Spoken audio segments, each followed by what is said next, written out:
അപ്പോസ്തലപ്രവൃത്തി 9-ാം അധ്യായത്തിന്റെ 15-ാമത്തെ വാക്യത്തില് ഈ ശൗല് ദൈവത്താൽ സന്ദർശിക്കപ്പെട്ട് ഒരു വീടിനകത്ത് അന്ധനായി കഴിയുക. എന്തുവാ? ഞാനൊരു കാര്യം നിങ്ങളോട് പറയാം. ഏതു വില്ലനെ തമ്പുരാൻ ഒന്ന് സന്ദർശിച്ച് കണ്ണിന്റെ കാഴ്ച അടിച്ചു പോയാൽ അവന്റെ മുഴുവൻ ഇടപാടും തീർന്ന് ഒരു മുറിക്കകത്തവൻ കയറിയിരിക്കും. ശ്രദ്ധിച്ചു കേൾക്കണം. ഹല്ലേലൂയ. ഈ നമുക്ക് കണ്ണിന് കാഴ്ചയുള്ളപ്പോൾ നമ്മുടെ കണ്ണിന്റെ വില നമുക്ക് അറിയത്തില്ല. ഈ കേൾവിയുടെ വില അറിയണമെങ്കിൽ ചെവി ഒരു മാസം ഒന്ന് അടഞ്ഞിരിക്കണം. വേണ്ട, മിണ്ടുന്നില്ല. ഈ കൈയൊക്കെ ഒടിയുമ്പോഴേ ഇങ്ങനെ തൂക്കിയിട്ടുണ്ടെങ്കിപ്പോഴേ ഈ വലത്തെ കൈ കൊണ്ട് ഇങ്ങനെ നടക്കുമ്പോൾ ഇങ്ങനെ വ്യായാമമൊക്കെ ചെയ്യുന്നതും സ്തോത്രം ഒക്കെ ചെയ്യുന്ന അതിൻ്റെ വില അറിയണമെങ്കിൽ ഒരാഴ്ച എന്തോ ചെയ്യണം? കാലൊന്നൊടിഞ്ഞാൽ അറിയാം ഈ നടപ്പിൻ്റെ ഗുണം, നടുവൊന്ന് വെട്ടിയാൽ അറിയാം നിപ്പിൻ്റെ ഗുണം. വേണ്ട, മിണ്ടുന്നില്ല. കൈ ഒന്ന് കുത്തിപ്പെടുത്താൽ അറിയാം നഖത്തിൻ്റെ വില. പിടികിട്ടിയോ?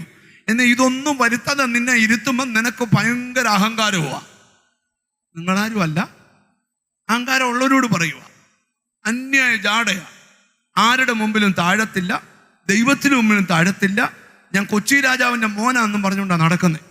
എടാ, മഹാരാജാവിൻ്റെ മകനാന്ന് പറഞ്ഞ് നടക്കാം. അതൊരു ഗമയാ.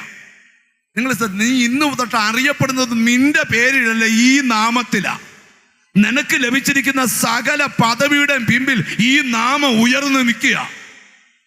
ഓ ഹല്ലേലൂയ. ഇനി നിങ്ങൾ ശ്രദ്ധിച്ചു കേട്ടണം. ബൈബിള് പഠിച്ചാൽ ഒരു ഭക്തന്റെ മുഴുവൻ വിടുതലും ഈ നാമത്തിലാ. എന്നോട് ദൈവം പറയും, ഈ നാമത്തിലൊരു വിടുതൽ എന്ന് നിങ്ങൾ പ്രാപിക്കാൻ പോവാ. എത്ര പേര് അതിന് ആമീൻ പറയും? അപ്പം പൗലോസ് അന്ധനായിട്ടൊരു മുറിക്കകത്തിരിക്കുക. ഈ പൗലോസ് ആരാന്ന്, ശൗൽ ആരാന്ന് ബൈബിളിലുണ്ട്. പ്രാർത്ഥന ഒട്ടും ഇഷ്ടമല്ലാത്തവൻ. പ്രാർത്ഥന ഒട്ടും.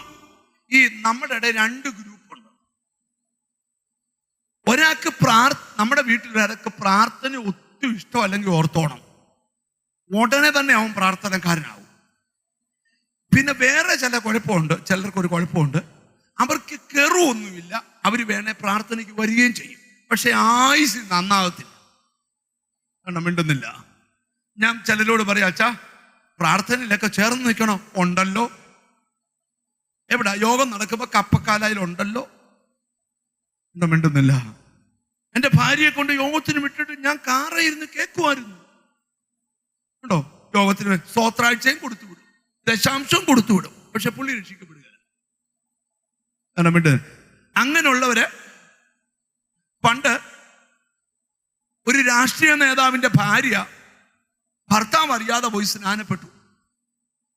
ആറ്റിലായിരുന്നു സ്നാനം നടന്നുകൊണ്ടിരുന്നപ്പോ ഈ വള്ളത്തിൽ മണ്ണ് കോരുന്നവര് കണ്ടു നേതാവിന്റെ ഭാര്യ എന്ത് ചെയ്തു. ആരും അറിയാതെ കവറിനകത്ത്, ഭർത്താവ് ജോലിക്ക് പോയ രാഷ്ട്രീയത്തിന് പോയ സമയത്ത് കവറും പിടിച്ചോണ്ട് കയറി ചെന്നപ്പം വള്ളക്കാരൻ പറഞ്ഞിട്ട് രാഷ്ട്രീയക്കാരും പഞ്ചായത്തുകാരും എല്ലാം കൂടി നിൽക്കുക. മെമ്പറുടെ സ്തോത്രം ഭാര്യ, നേതാവിന്റെ ഭാര്യ സ്നാനപ്പെട്ടു. കയറി വന്നപ്പോൾ പുള്ളിക്കാരത്തി മനസ്സിലായി, അറിഞ്ഞു. വന്ന പാടെ പുള്ളിക്കാരത്തി ചോദിച്ചു, കവറിൽ എന്തുവാന്ന് ചോദിച്ചു. അപ്പൊ നനഞ്ഞ ഡ്രസ്സാ. പിന്നെ പുള്ളിക്കാരത്തിക്കാന്ന് ഇച്ചിരി സൈസ് കുറവുക. പുള്ളിയാന്ന് സ്തോത്രം പൊങ്ങായിക്ക് പിടിച്ച് ഭിത്തിയിലങ്ങ് നിർത്തി. എന്നിട്ട് ചോദിച്ചു, നീ സ്നാനപ്പെട്ടോ? വിട്ടു. ഇനി ഒരിക്കലും പെടത്തില്ല അച്ഛാ. എന്നാ പുള്ളി പറഞ്ഞു, ഇവക്ക് പെട്ടപ്പോഴാ മനസ്സിലായ ഇനിയും പെടല്ലെന്ന്.